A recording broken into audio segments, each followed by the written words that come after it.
नमस्कार बच्चों, मैं आपकी हिंदी की अध्यापिका दर्शना।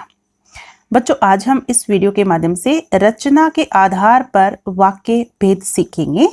उसमें हम वाक्य के अंग कि वाक्य के कौन कौन से अंग होते हैं और वाक्य के रचना के आधार पर वाक्य के कितने भेद होते हैं, सरल वाक्य, संयुक्त वाक्य और मिश्र वाक्य। ठीक है, हिंदी व्याकरण का ये एक टॉपिक है। तो उससे पहले हमने अपने चैनल पर ये वीडियोस डाल रखी हैं। अगर आपको देखनी है हिंदी व्याकरण की विराम चिन्ह, संज्ञा एवं शब्द भेद, सर्वनाम, क्रिया, समास, कारक, डायरी लेखन, लिंग, पत्र लेखन, विशेषण, विज्ञापन, र के विभिन्न रूप, निपात, पद परिचय, मुहावरे। ठीक है, रचना के आधार पर वाक्य भेद जो हैं आज हम इस वीडियो के माध्यम से ये सीखेंगे। तो अगर आपको ये इनमें से कोई भी वीडियो देखनी है तो चैनल पर जाइए और प्लेलिस्ट में देखेंगे कि हिंदी व्याकरण, उसमें आपको ये सब मिल जाएंगे। आइए अब शुरू करते हैं। रचना के आधार पर वाक्य भेद की वाक्य रूपांतरण। तो बच्चों, ये पार्ट 1 है। इसमें एक्सप्लेनेशन रहेगा कि विस्तार पूर्वक हम पढ़ेंगे, सीखेंगे, और पार्ट 2 में हम एक्सरसाइज करेंगे, प्रैक्टिस करेंगे। ठीक है, जो एक्सरसाइज है उनकी प्रैक्टिस करेंगे, वो लाइव सेशन रहेगा। तो आइए अब हम शुरू करते हैं रचना के आधार पर वाक्य। तो उससे पहले हमें ये जानना अति आवश्यक है कि वाक्य किसे कहते हैं। परिभाषा देखिए पहले वाक्य की कि शब्दों का वह सार्थक समूह जो किसी न किसी भाव को प्रकट करता है, वह क्या कहलाता है? वाक्य कहलाता है। तो बच्चों, शब्दों का समूह वाक्य तो कहलाता है, पर उसके लिए हमें करना क्या है कि सार्थक अर्थ निकलना चाहिए। कि ऐसा ना हो हम ऐसे ही बोल देंगे, उसका कोई अर्थ ना निकलता हो। एक सार्थक अर्थ निकलना चाहिए जो किसी न किसी भाव को प्रकट करता है, वह क्या कहलाता है? वाक्य कहलाता है। जैसे ये शब्दों का समूह मात्र वाक्य नहीं होता कि शब्दों को हम समूह में लिख देंगे और वाक्य बन जाएगा। वो एक सार्थक समूह होना चाहिए, सीक्वेंस में होना चाहिए। जैसे यहाँ पर देखो, उदाहरण देखिए, विजय रूपांक वीर सतवीर। तो ये तो कोई मतलब नहीं बनता, क्योंकि सार्थक नहीं है ये, कि यह एक शब्द समूह होकर भी वाक्य नहीं है। शब्दों का समूह तो है पर वाक्य नहीं है, क्योंकि यह न तो किसी भाव को प्रकट करता है और न ही किसी अर्थ की प्रतीति करता है, यानी कि अर्थ को प्रकट करता है। तो वाक्य वही कहलाता है जिसका एक सार्थक अर्थ निकलता हो। उसके बाद वाक्य के 2 प्रमुख अंग होते हैं, क्योंकि वाक्य के अंग पढ़ना भी अनिवार्य है। तो आइए देखते हैं। पहला होता है उद्देश्य, दूसरा होता है विधेय। तो अब हम पढ़ेंगे उद्देश्य के बारे में कि उद्देश्य क्या होता है। तो बच्चों, वाक्य का वह अंग जिसके विषय में कुछ कहा जाए। जैसे हम किसी भी वाक्य को बोलेंगे तो उसमें कर्ता कोई ना कोई तो होगा ना, तो वो कर्ता होता है, वो होता है उद्देश्य। कि जिसके विषय में हम बता रहे हैं वो होता है उद्देश्य। ठीक है, तो जैसे यहाँ पर उदाहरण दिया है, राम सो रहा है। तो किसके विषय में कहा जा रहा है? राम के बारे में। ठीक है, राम सो रहा है, तो राम के विषय में ये इधर बताया गया है। तो इधर राम क्या हुआ? उद्देश्य हुआ। अब हम दूसरा वाक्य देखते हैं, राजू खाना खा रहा है। तो राजू क्या हुआ? उद्देश्य हुआ, क्योंकि राजू के बारे में बताया जा रहा है। किसान फलों के पेड़ भी लगाते हैं, किसान के बारे में बताया है। जवान देश की रक्षा करते हैं, जवान के बारे में बताया है। तो इन वाक्यों में राम, राजू, किसान और जवान के विषय में बताया जा रहा है, इसलिए इसमें राम, राजू, जवान और किसान क्या है? उद्देश्य हैं। क्योंकि परिभाषा में हमने देखा था जिसके विषय में कुछ कहा जाए वह क्या कहलाता है? उद्देश्य कहलाता है। फिर हम बात करते हैं विधेय की। तो देखिए, विधेय क्या होता है? तो बच्चों, वाक्य में उद्देश्य के बारे में जो कुछ भी कहा जा रहा है वह क्या होता है? विधेय। जैसे यह उदाहरण देखिए, राम सो रहा है। तो इसमें राम सो रहा है, राम क्या है? उद्देश्य। राम के बारे में क्या बताया जा रहा है? कि वह सो रहा है। तो ये सो रहा है क्या है? ये है विधेय। ठीक है, वाक्य में उद्देश्य के बारे में कुछ कहा जाए उसे हम कहते हैं विधेय। अब है उदाहरण देखिए कि करण खेल रहा है। तो करण तो हो गया उद्देश्य और खेल रहा है विधेय। दूसरा वाक्य है, चित्रकार चित्र बनाता है। चित्रकार हो गया उद्देश्य और चित्र बनाता है विधेय। चित्रा गीत गा रही है। चित्रा क्या है? उद्देश्य है। गीत गा रही है विधेय है। मंजरी बस से शहर गई, तो मंजरी उद्देश्य हो गया, बस से शहर गई वह है विधेय। तो इन वाक्यों में खेल रहा है, चित्र बनाता है, गीत गा रही है, बस से शहर गई, ये सब क्या है? ये सब विधेय हैं। ठीक है, तो ये तो हमारा वाक्य के अंग जो होते हैं उद्देश्य और विधेय वो क्लियर हो गया है अच्छे से। अब हम पढ़ेंगे वाक्य के प्रकार कि वाक्य कितने प्रकार के होते हैं। तो वाक्य को दो भागों में बांटा जाता है। कौन कौन से? पहला है रचना के आधार पर, दूसरा है अर्थ के आधार पर। तो हम यहाँ पर इस वीडियो के माध्यम से रचना के आधार पर वाक्य भेद कितने होते हैं, उनका रूपांतरण कैसे करते हैं वो सीखने जा रहे हैं। तो रचना अथवा बनावट के आधार पर वाक्य के 3 भेद होते हैं। इसको हम बनावट भी बोल सकते हैं। पहला है सरल वाक्य, दूसरा संयुक्त वाक्य, तीसरा है मिश्र वाक्य।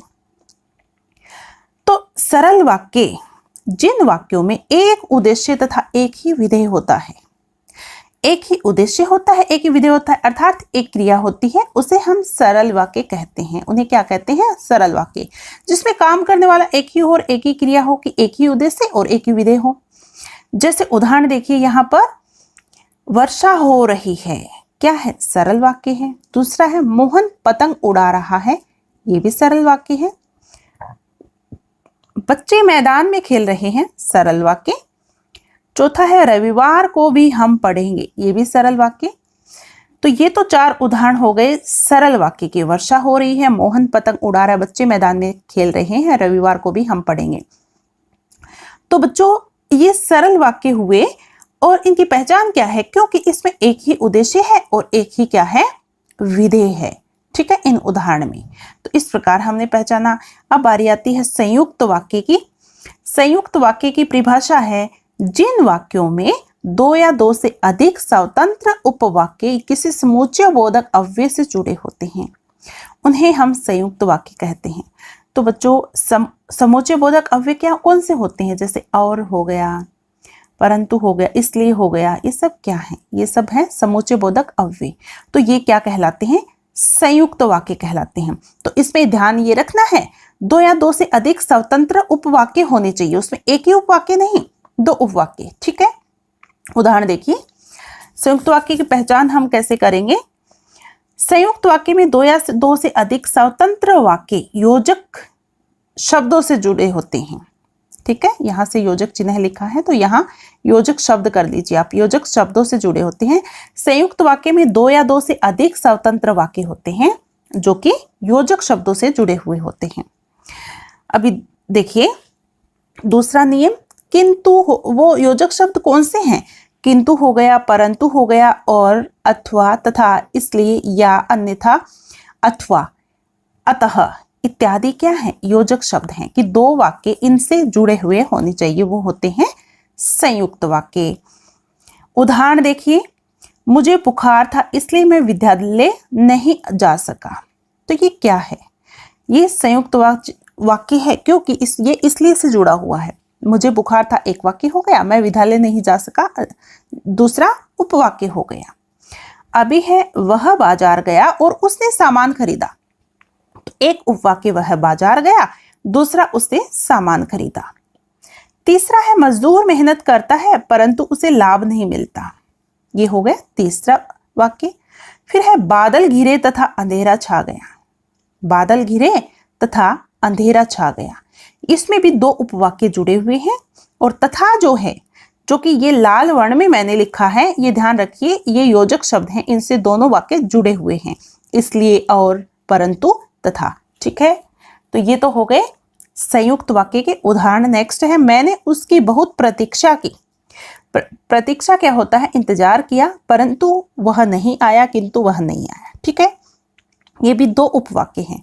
तो जिसमें भी 2 उपवाक्य हो वो होता है संयुक्त वाक्य। ठीक है, उम्मीद है आप सबको समझ आ रहा होगा।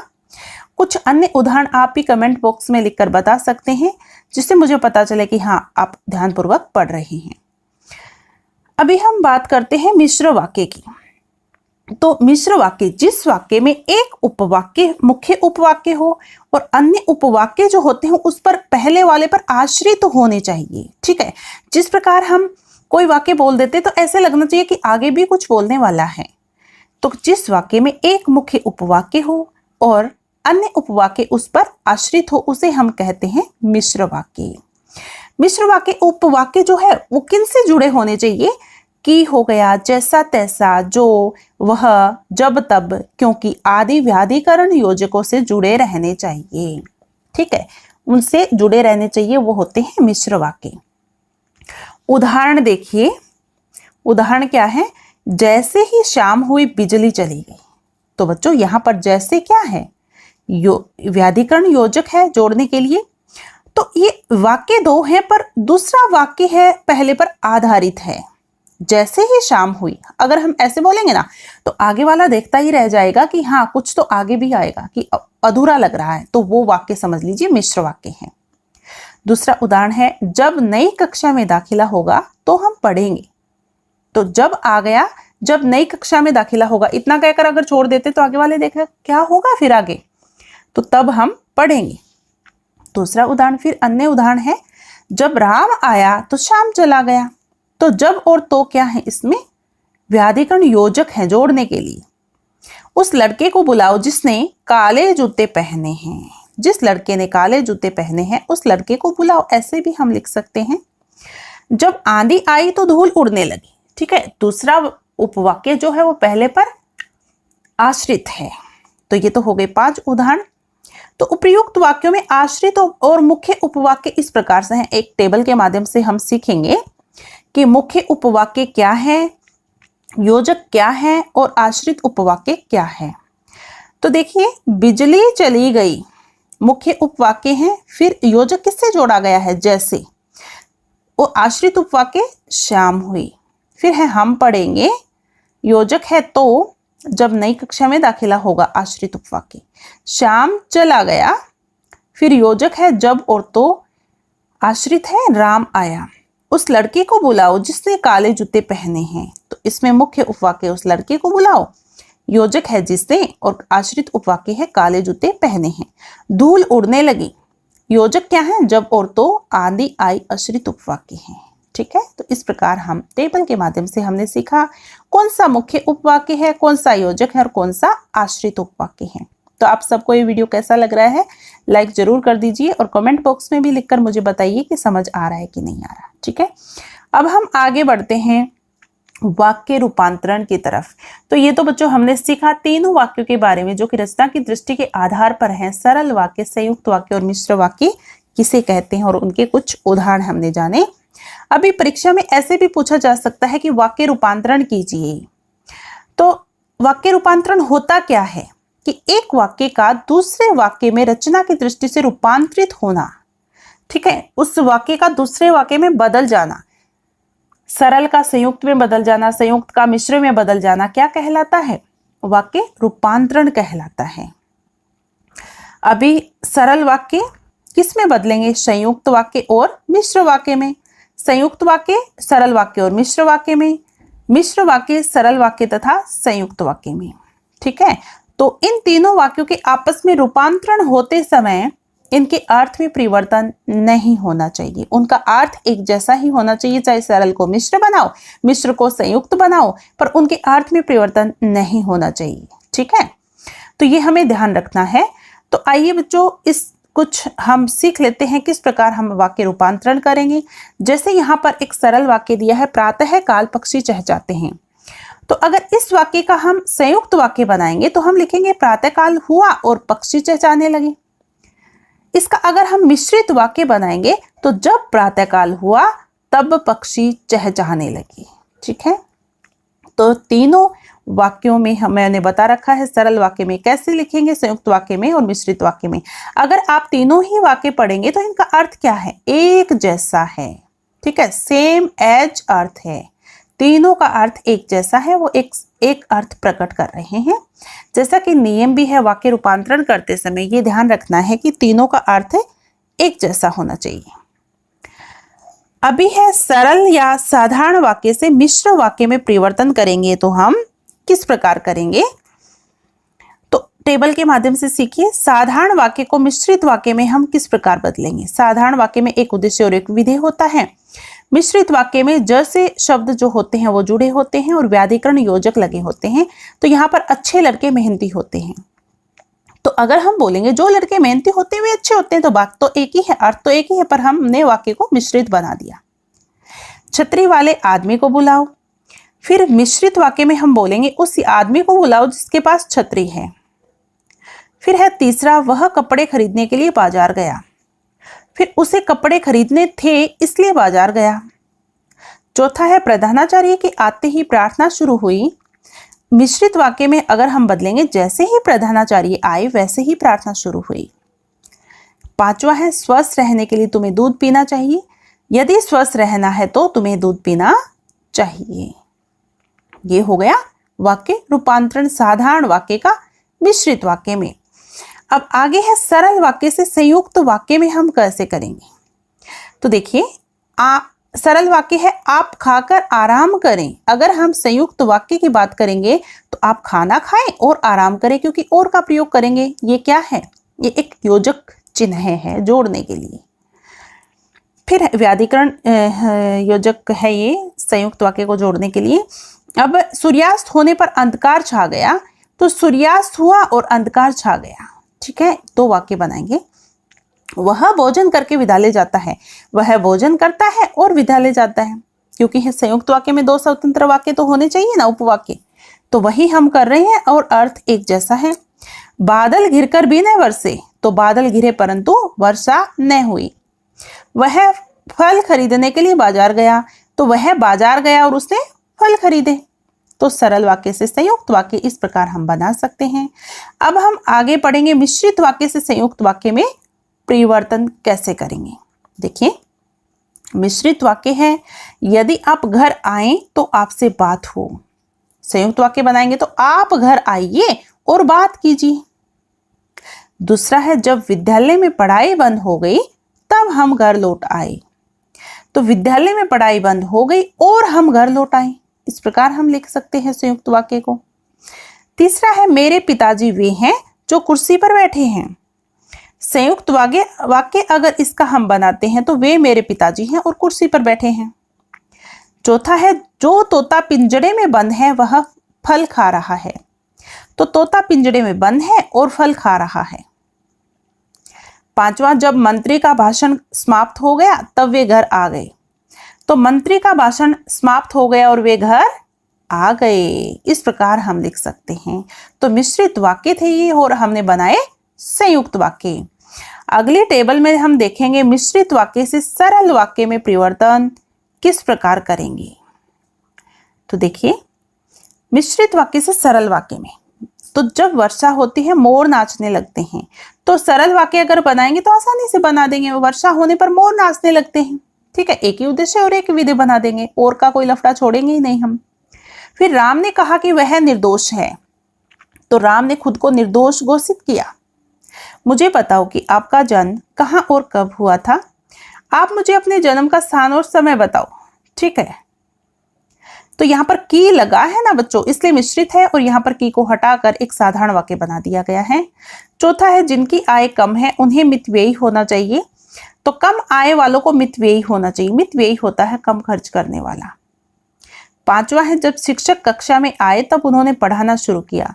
तो शिक्षक ने कक्षा में आकर पढ़ाना शुरू किया। इस प्रकार हम कर सकते हैं। तो ये तो थे मिश्रित वाक्य के सरल वाक्य और संयुक्त वाक्य में हमने बदले। अब आगे हम संयुक्त वाक्य से मिश्रित वाक्य में परिवर्तन करेंगे तो कैसे करेंगे, आइए देखते हैं। तो बच्चों, संयुक्त वाक्य है मैं अच्छा खेला किंतु हार गया। तो किंतु का प्रयोग हुआ तो संयुक्त है। तो मिश्रित वाक्य यद्यपि मैं अच्छा खेला फिर भी हार गया। ये हो गया मिश्रित वाक्य। फिर है पाठ समाप्त हुआ और घंटी बज गई। जैसे ही पाठ समाप्त हुआ वैसे ही घंटी बज गई। फिर है बिजली जाते ही टीवी बंद हो गई। जैसे ही बिजली गई वैसे ही टीवी बंद हो गई। तो जैसे वैसे वाले जैक के जो भी शब्द होते हैं वो किसमें आते हैं, मिश्रित वाक्य में। जब, तब, जैसा, वैसा, जबकि, तबकि। ठीक है, इस प्रकार के शब्द ये ध्यान रखना है आपको, वो वाक्य होगा मिश्रित वाक्य। अभी है अगला कि वह मेहनती है अतः वह प्राजस्व स्वीकार नहीं करता, तो अतः आया है तो संयुक्त वाक्य। वह ऐसा मेहनती है जो प्राजय स्वीकार नहीं करता, जो का प्रयोग किया और ऐसा किया, तो ये क्या हो गए, मिश्रित वाक्य। अब है बारी अगले वाक्य की, वह प्रेशर में था और सफल हुआ। वह प्रेशर में था इसलिए सफल हुआ, तो ये तो हो जाएगा मिश्रित वाक्य। तो संयुक्त वाक्य को मिश्रित वाक्य में रूपांतरित करना सीखा हमने। अब हम सीखेंगे नेक्स्ट वीडियो में, क्या सीखेंगे कि किस प्रकार से हम इसकी प्रैक्टिस करेंगे कि लाइव सेशन में। तो आप सभी को भी ध्यानपूर्वक को देखना है। मैं आपको टाइम शेड्यूल जो है वो शेयर कर दूंगी, क्योंकि ताकि लाइव में इसलिए करने वाली हूँ क्योंकि आपकी भी प्रैक्टिस ज़्यादा से ज़्यादा हो जाए और आप भी अच्छे से पढ़ पाओ। ठीक है, कि प्रैक्टिस होना बहुत ज़रूरी है, तभी आप सीख पाएंगे। कोई भी काम हम करते हैं तो करके सीखते हैं तो बहुत अच्छा रहता है, वो भूल नहीं पाते हैं। तो बच्चों, प्रैक्टिस के लिए एक सेशन लेकर आने वाली हूँ, आप जरूर ज्वाइन करना। ठीक है, टाइम शेड्यूल आपको बता दूंगी और उसमें आप कमेंट करके डाउट भी पूछ सकते हैं और उसका आंसर भी दे सकते हैं, ताकि मुझे भी पता चले आपको कितना समझ आया। तो आज के लिए इतना ही करेंगे हम, और अगर किसी को डाउट हो तो कमेंट कर सकते हैं। एंड वीडियो पसंद आई तो लाइक जरूर कीजिए। चैनल पर पहली बार आए हैं तो सब्सक्राइब कीजिए, ताकि आने वाले जो भी वीडियोस हैं आपको समय पर मिल पाए। ठीक है, 10th क्लास के सब मैं वीडियोस बनाने वाली हूँ एंड अदर क्लास के भी मैंने बना रखे हैं, तो आप मेरे साथ जुड़े रहिए ताकि हम आगे बढ़ पाए। तो आज के लिए इतना ही। वीडियो अंत तक देखने के लिए आपका बहुत बहुत धन्यवाद।